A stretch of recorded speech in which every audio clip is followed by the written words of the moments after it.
Walk into any supermarket today and stare down that endless beverage aisle. Rows of glowing bottles, flavored waters, sports drinks, energy shots, electrolyte powders. Hundreds of options screaming, hydration perfected. It looks like we've cracked the code. Clean water on tap. Infinite choices. Problem solved. Right? Wrong. Despite more hydration products than any civilization in history, we're more dehydrated than ever. Studies show up to 75% of Americans are chronically low on fluids, drinking just 2 to 3 cups of plain water a day on average. We're guzzling more liquids, but crashing harder. Constant fatigue, brain fog, blood sugar roller coasters, and metabolic chaos that's fueling obesity and diabetes epidemics. We drink more than ever and feel worse than ever. This wasn't supposed to happen, but there was a time when hydration actually worked. Effortlessly, reliably, every single day. Go back to colonial and frontier America. By the mid-1700s, hard cider wasn't just a drink. It was the most consumed beverage in the colonies. More than beer, more than water.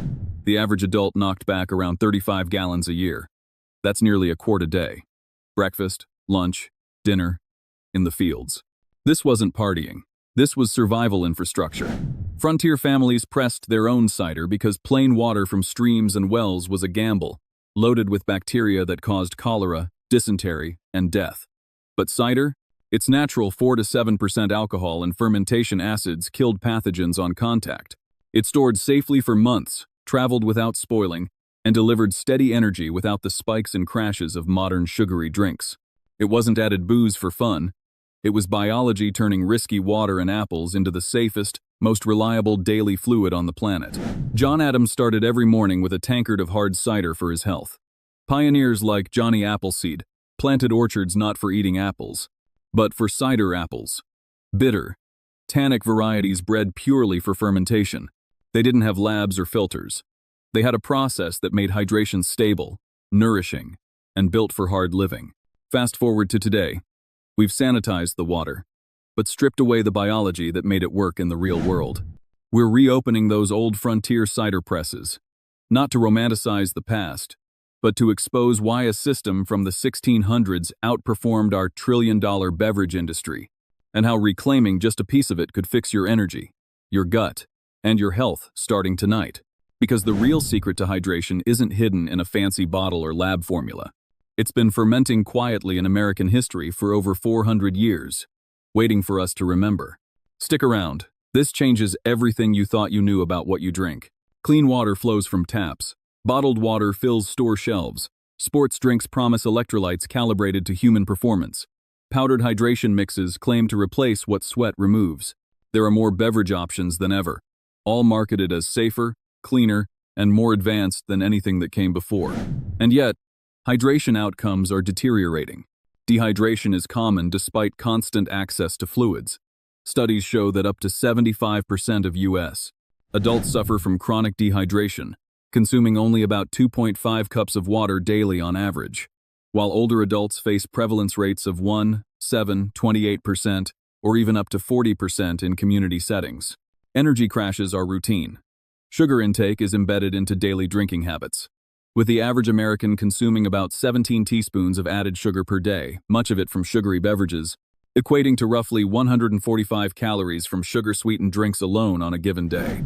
Metabolic stress now accompanies something as basic as quenching thirst, as regular intake of 1 to 2 cans of sugary drinks daily raises the risk of type 2 diabetes by 26%, while contributing to obesity, heart disease, inflammation, insulin resistance, and even liver damage.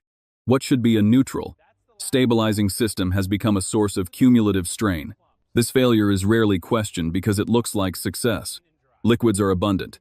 Convenience is absolute. Nothing appears broken at first glance. But systems don't fail at the point of collapse. They fail quietly, long before that, when their function changes while their form remains familiar. Drinking has shifted from nourishment to stimulation, from stability to fluctuation, from a process tied to biological rhythms to a product optimized for speed, shelf life, and taste intensity. The assumption beneath modern hydration is simple. If liquid is clean and plentiful, the system is solved. Everything else is considered preference. That assumption would have sounded reckless to the people who settled North America. For centuries, frontier families drank fermented beverages daily. Not as indulgence, not as recreation, but as infrastructure. Alcohol, now framed almost exclusively as a liability, once sat at the center of survival logic. Men drank it in the fields. Women served it with meals. Children consumed diluted forms of it without concern, such as ciderkin, a weaker version made from repressed apple pomace, providing safe hydration even for the young. This isn't nostalgia. It's a contradiction. If alcohol is inherently destabilizing, how did a society built on daily fermented drinks function at scale? If modern beverages are superior, why do they produce worse downstream effects? The usual explanation is ignorance. That earlier people didn't know better. That they drank what they had because they lacked science, sanitation, or alternatives. But that explanation collapses under scrutiny. Frontier Americans were not guessing. They were responding to outcomes. They observed what sustained health and what undermined it, and they structured daily life accordingly. Their hydration system didn't depend on purity alone. It depended on reliability evident in the average adult's consumption of about 35 to 36 gallons of hard cider per year by the mid-1700s, roughly a quart daily, which provided antimicrobial protection through its 4.5 to 7% alcohol content. That distinction between something that looks clean and something that remains stable is where the investigation begins. Because before hydration became a product, it was a process. And before water became trusted by default, it was treated as one of the most dangerous substances a settlement could rely on. Contaminated with pathogens causing cholera, dysentery, and typhoid, as seen in early colonies like Jamestown, where tainted brackish water likely contributed to the starving time deaths in 1609 to 1610, or in Boston and Philadelphia, where urban streams like Dock Creek were notoriously polluted by waste and industrial runoff as early as the 1730s. To understand why cider became the backbone of daily hydration, you have to understand how water was viewed in colonial America. It wasn't trusted. Colonial settlements were built around rivers, streams, and shallow wells, but access did not mean safety. Most wells were dug only a few feet deep. Livestock lived close to homes. Privies drained downhill. After heavy rain, runoff carried animal waste, human refuse, and decaying organic matter directly into the same water sources people drank from. The results were consistent enough to be feared. Colonial records repeatedly describe water as muddy, foul-smelling, or visibly discolored, especially in growing towns. In places like Boston and New York, untreated water was often described as hard, odorous, or unreliable. And outbreaks of illness followed no predictable schedule except one. They appeared after people drank from certain sources. Common illnesses of the period included dysentery, typhoid-like fevers, and severe diarrheal disease. Entire households could be weakened in days. Mortality spikes often followed wet seasons or flooding, when contamination increased. Colonists didn't understand bacteria, but they recognized patterns. Drink from one well, people stay healthy. Drink from another, people fall sick. So, water earned a reputation.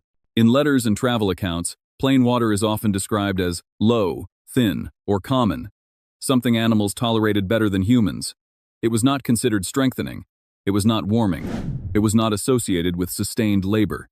In some households, water was avoided entirely unless no other option existed. This wasn't superstition. It was risk management. Many settlers learned this lesson before they ever reached land. On Atlantic crossings, water was stored for weeks in barrels, where it stagnated quickly. Illness during voyages was common. Ships routinely carried far more beer than water because fermented drinks lasted longer and caused fewer problems. Survival depended on what remained stable over time, not what looked clear on the surface. When colonists arrived, the problem didn't disappear. New wells didn't guarantee safety.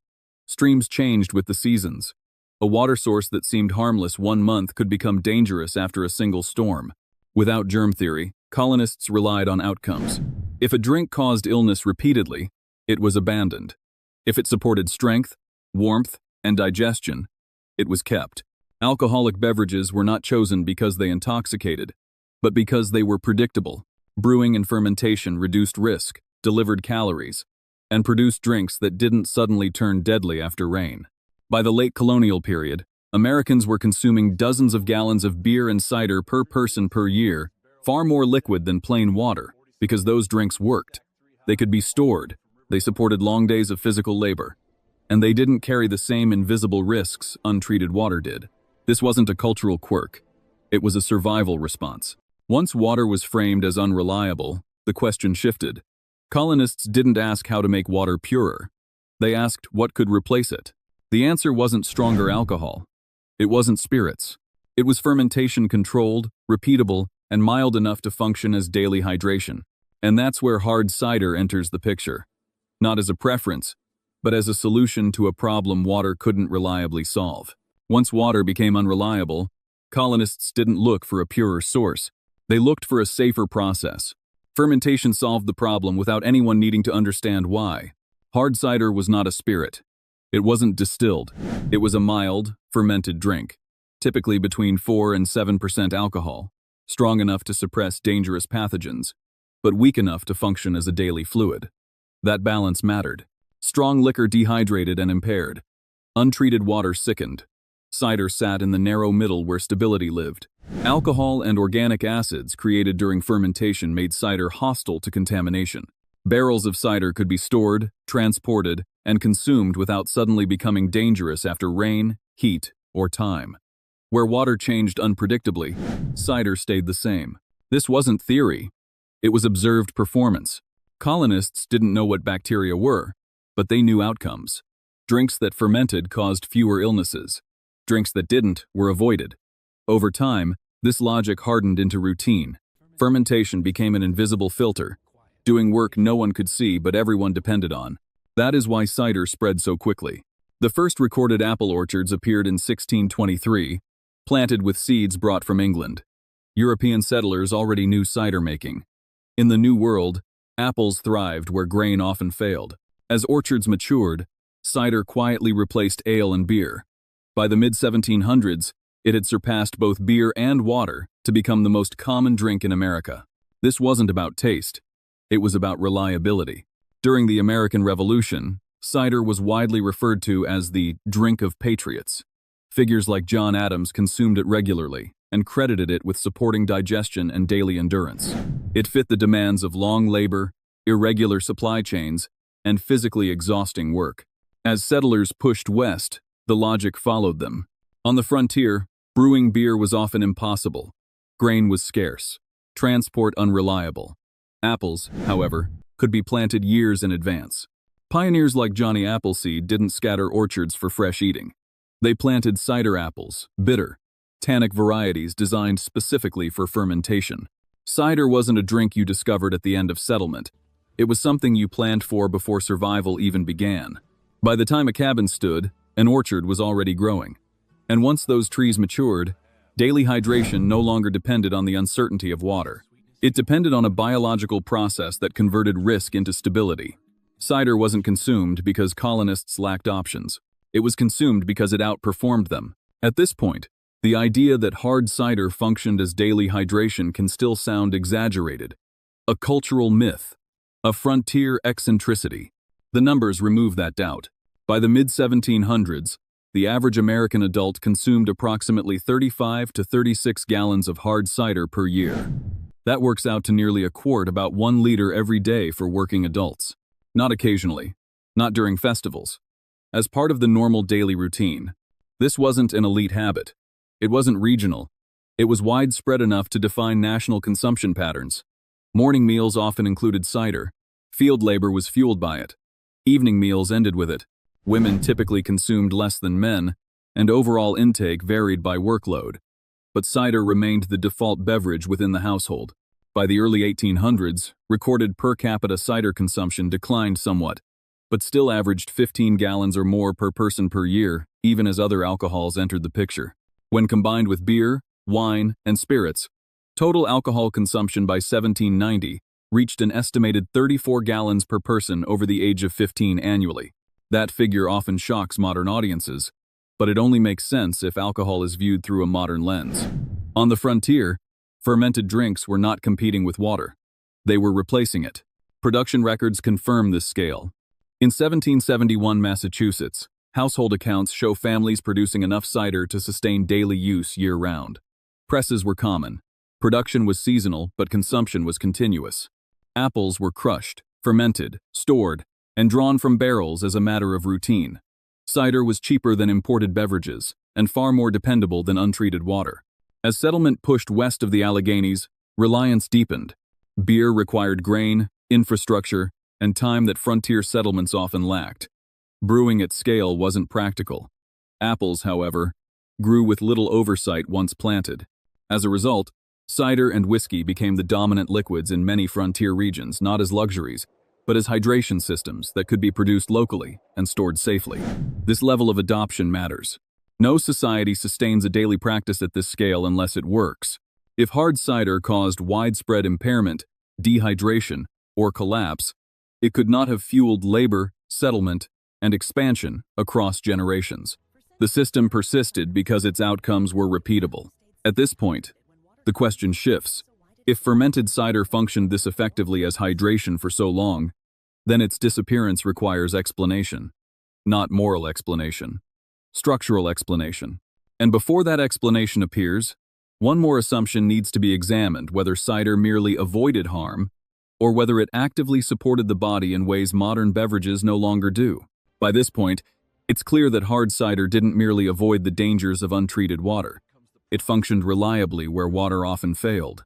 But avoidance alone doesn't explain why it remained dominant for so long. To persist at scale, a daily hydration system has to do more than not cause harm.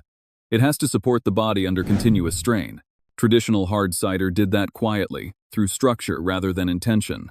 Apples themselves carry a range of naturally occurring compounds, including polyphenols, which remain present through fermentation.